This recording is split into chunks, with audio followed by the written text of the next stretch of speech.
Well, in the bustling world of real estate industry, one name stands for its innovation and quality. That is SUVIDHA Life Spaces. So we have an opportunity to meet up with an individual who is having many degrees. He is an advocate, a doctor, an author, and a managing director of two companies, that is SUVIDHA Life Spaces and REALTY. So today we have very special and very talented person, Dr. HARSHUL SAVLA. Sir, welcome to ERAFM Media Group's channel, a proud publisher of construction and architecture update magazine. You have set your boundaries and you keep on extending your own boundaries, sir. When it will end up? And having said that, what is the next degree you plan to pursue, sir? So I'm just in the process of completing my second PhD, which is PhD on law, and that's on the topic of RERA. So which hopefully I will complete very shortly. RERA, I think, is something very important for the real estate sector. It has proved to be a game changer, and I hope my thesis can make a difference in the sector and its implementation of the Act.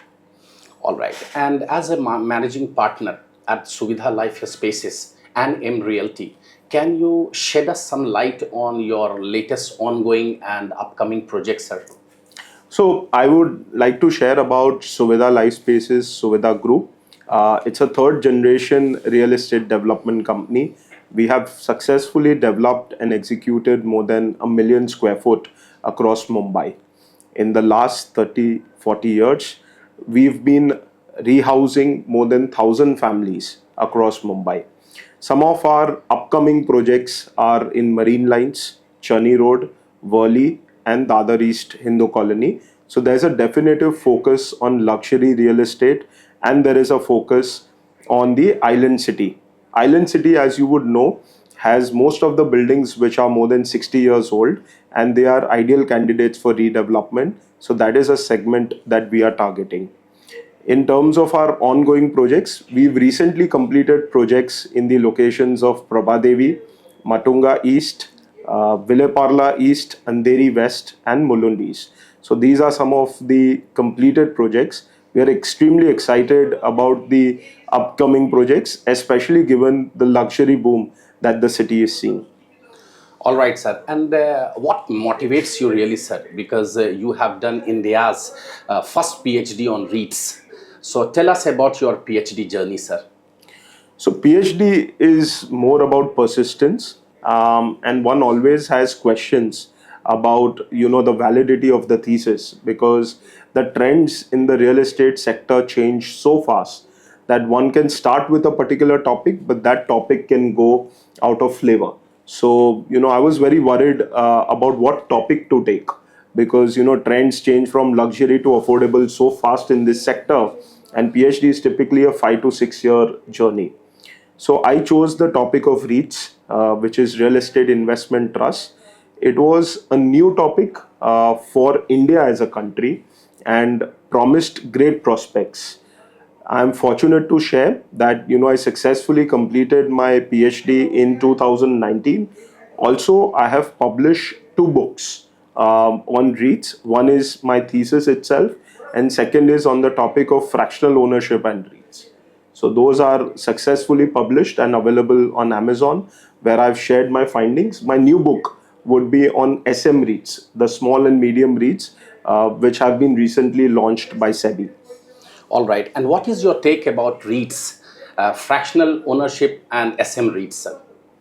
So, REITs stands for Real Estate Investment Trust, which facilitates an owner to own real estate with a capital as low as 15,000 rupees. I think one of the major issue which real estate sector faced was that, how will I manage my property? How will I ensure that it is rented out? What if there are vacancies, maintenance? All these parts are well covered in REITs. They are listed on the stock market, so one can exit whenever they wish to. Also, at the same time, REITs allows you to enter with a very low capital value. So in case of SM REITs with 10 lakh rupees, and in case of REITs with 15,000. Now today you can own grade A real estate with a very low budget and exit the same at the same time at the press of the button from anywhere in the world. And I think that truly is a game changer moment, because someone who wanted to come into real estate, invest in real estate, needed crores of rupees. Today, with a few thousand or a few lakhs, one can participate in real estate. I think there's a big chunk of fixed deposit and mutual fund money which will float out to REITs. REITs is, remember, backed by income generating completed real estate. Now, that is very important. Real estate, normally fear is about whether project will complete or not. REIT invests into a project which is completed. Second, there is always a fear whether income will generate from this real estate or not. REIT will invest into an already income generating real estate. So I think it's a perfect mixture.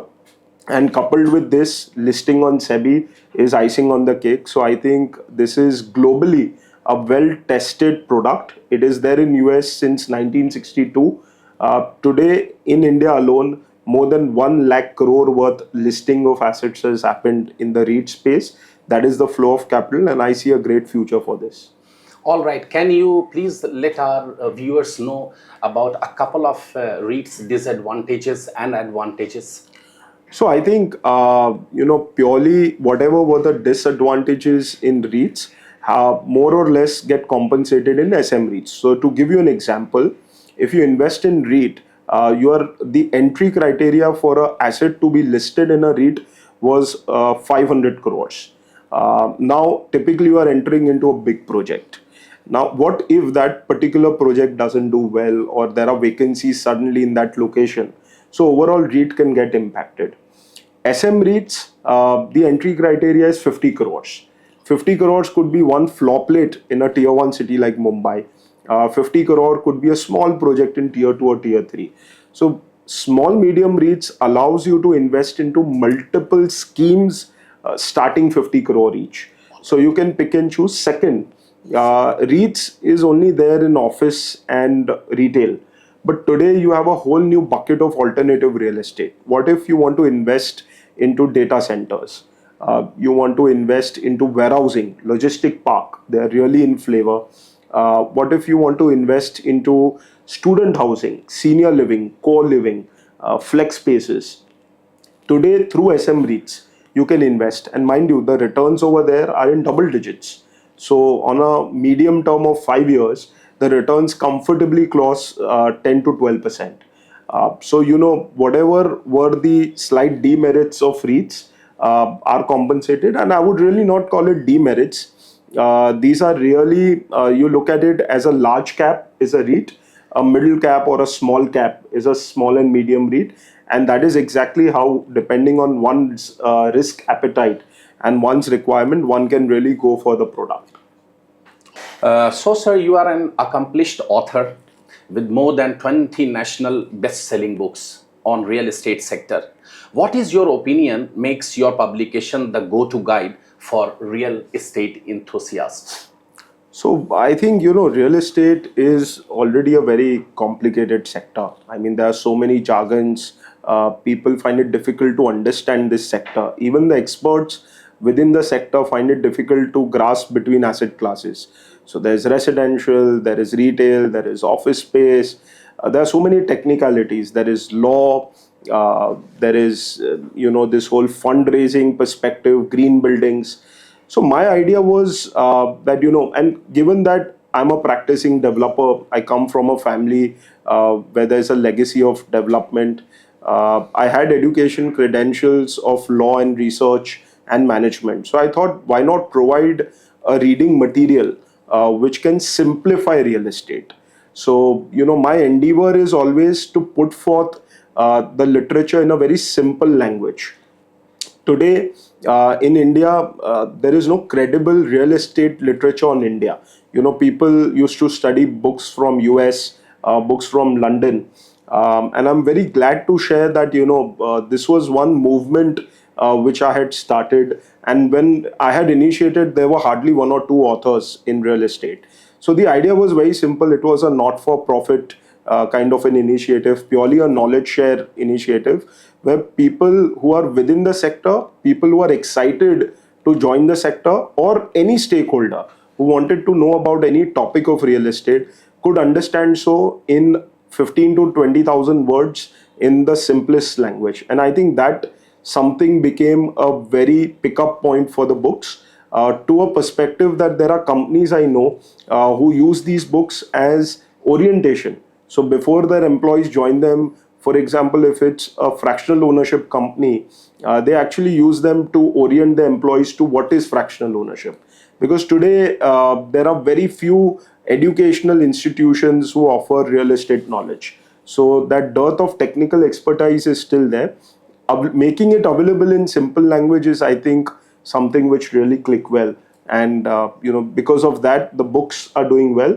And I'm sure it motivated a lot of authors or the author within professionals to come out. And I think today there are more than 40 authors who are writing on real estate. So I think a whole new movement has started in India, where people are really expressing themselves.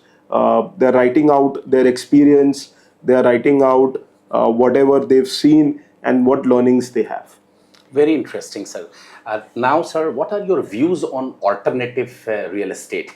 I think when the word real estate came, everyone just thinks residential, because that is how our elder generations have told us that whenever you earn a little or if you save, put your money in residential, it'll double, triple. I think those are stories which we've heard. But in the last 1 or 2 decades, that did not really happen.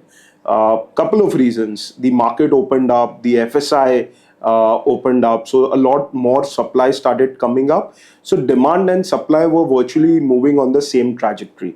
When that happens, you won't see exponential appreciation. So it became more an end-use product rather than an investment product. So suddenly there were investors who said, why real estate? Because this is not really growing, our investments are not busting out. But one needs to keep in mind that there is a lot more which is beyond residential real estate. So there is office space, there is retail, even in residential, there is value-added residential like senior living, student housing, co-living, you have flex spaces, you have warehousing, data center, logistic parks, cold storage. So all these asset classes comprise of alternative real estate. And I think these are asset classes which the new India really wants to explore and really participate in. Earlier in the podcast, we spoke about REITs and how alternative real estate and REITs can really come together and provide that ideal investment product. So my take on alternative investment is that is the perfect space for someone looking to invest into real estate. It will give you really sharp returns. Treat residential as an end-use commodity. Don't look at it as investment. But if you really like residential as a product, go for things like senior living, student housing, co-living. They will really offer you great returns. And at the same time, you will still be part of residential, which is your preferred asset class. Great, sir. Taking this ahead, what are your tips for lands going for redevelopment? Wow. So, we have KYC by banks, know your customer. I think we need to have know your developer, KYD. No, you don't. So that is very important because a lot of times, gullible society members, and I would not exactly call them gullible also, or I would say greedy society members also. So you have a mix of 2G. You have gullible and greedy. There are always two sides to the same coin. So they exist. That breed exists. And because of that, there is a 3G, which is the gift of gab, which developers have. So when these 3G actually come together, the gullible, the greedy, and the gift of the gab, they create a catastrophe, and which you see stall projects. There are more than 15,000 stall projects in Mumbai alone. It's a big issue in India, and stall projects, is a pain because every stakeholder, whether it's the bank, whether it's the government, whether it's the home buyer, whether it's the landowner or the society member or a tenant, everyone suffers over here. I think we all want solutions. So very important to have a know your developer checklist. Now, what is this know your developer checklist? It's very simple. You need to actually understand that what are the kind of projects that the developer has executed in the last 5 to 10 years. 10 years.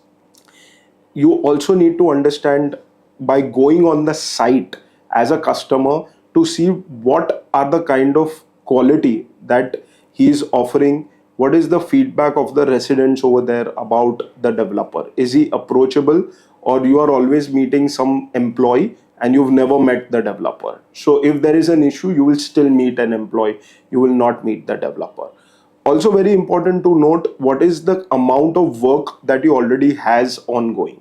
So if he is already doing lot many projects, then the issue will be that he might not have priority or time to execute your project immediately.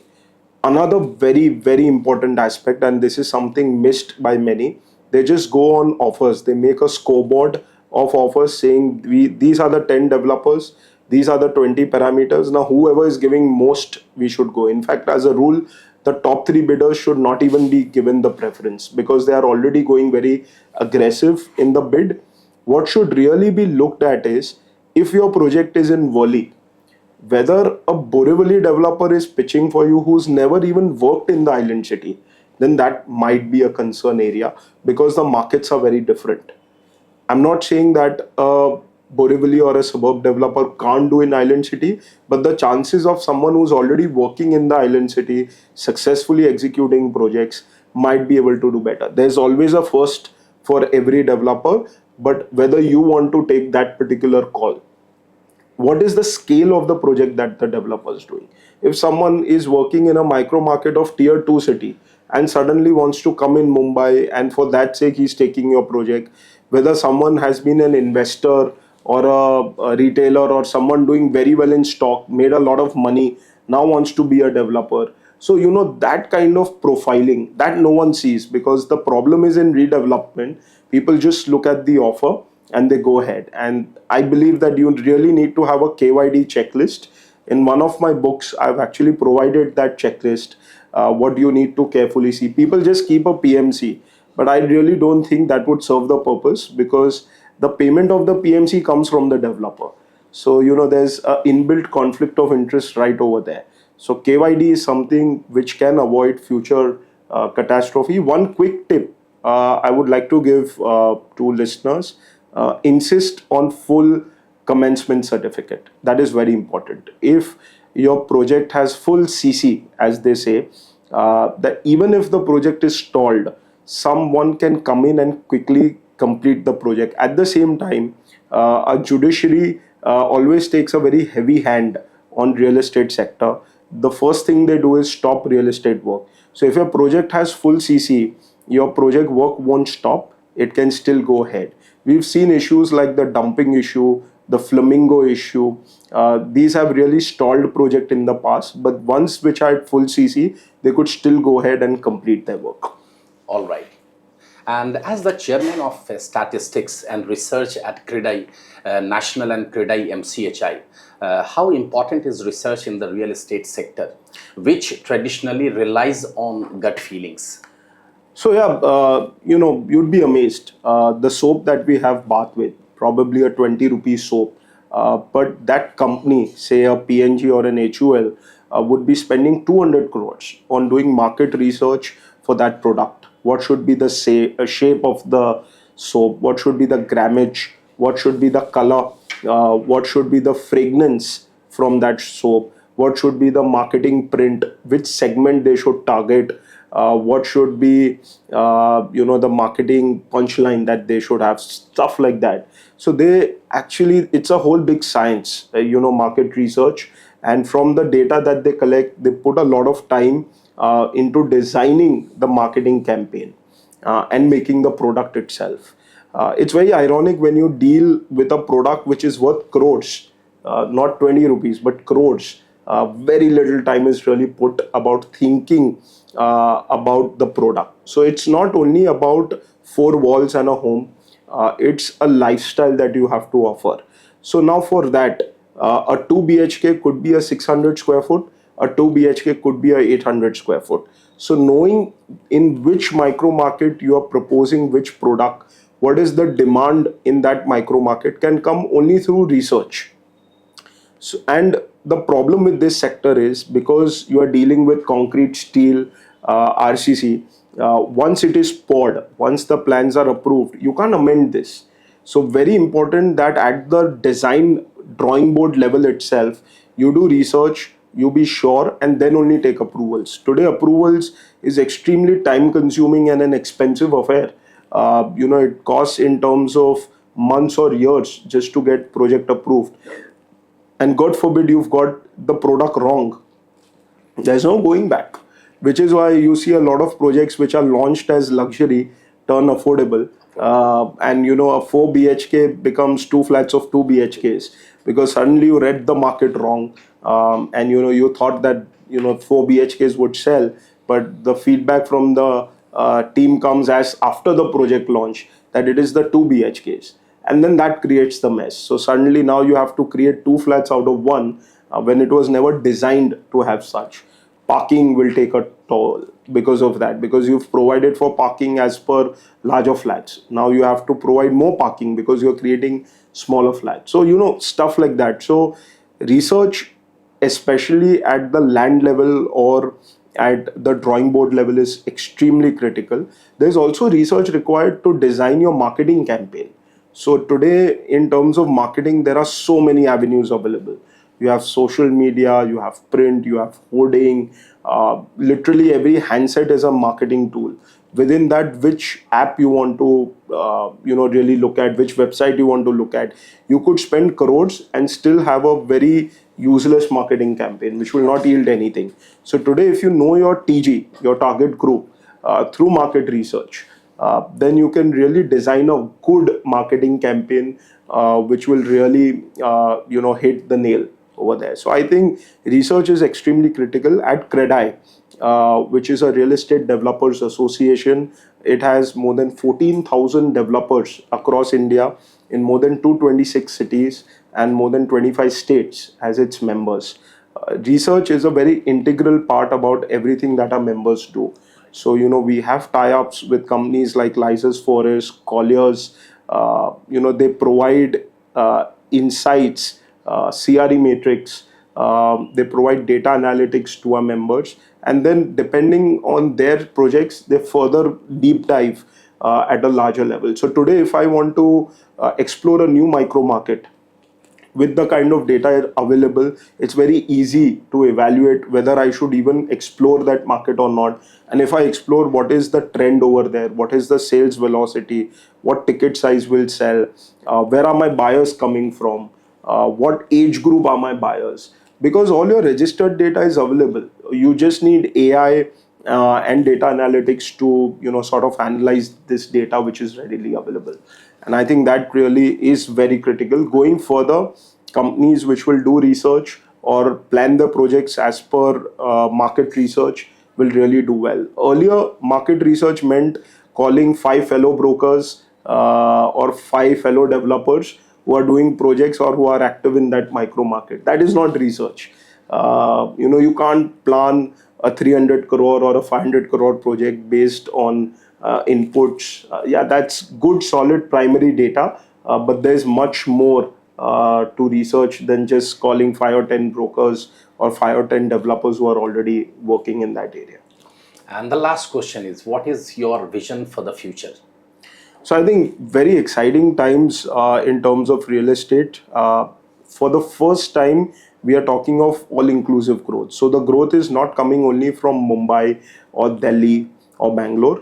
Today, the tier 2, 3, 4 cities are seeing exponential growth also. I think since independence, this is the first time in Indian real estate history that you are seeing growth across all segments. You are seeing growth across all tier 1 cities, and which is very healthy trend. Every month when you open the newspaper, they say this is a 8-year high, 10-year high, 12-year high. And this is all organic growth. Today you have the world's largest population with a median age of 28 years. So, you have an aspiring population willing to spend. Those days of leasing, renting are over. People really want to buy an asset. They want to stay luxuriously, and which is visible. Today, holiday homes are doing so well. Second home villas are doing so well. Plotted developments are doing so well. People want large flats. They don't want matchboxes. There was a time the sector was making homes smaller than a prison cell, and we've moved well past that, because ultimately it's not only about living, it's also about quality of life. So I think developers, especially who look at providing a good environment, a good wholesome quality of life to the residents, will really do well, especially in coming times where we have such a extreme weather conditions. Green buildings will really do well, and I think in coming times you will see more and more of environment consciousness coming into real estate projects. It's no more a fancy term, it's a necessity, and which will take precedence. Advocate Dr. HARSHUL SAVLA, thank you very much for sparing your My time. pleasure. And indeed, it was an insightful conversation. Thank you Thank very you. much, sir.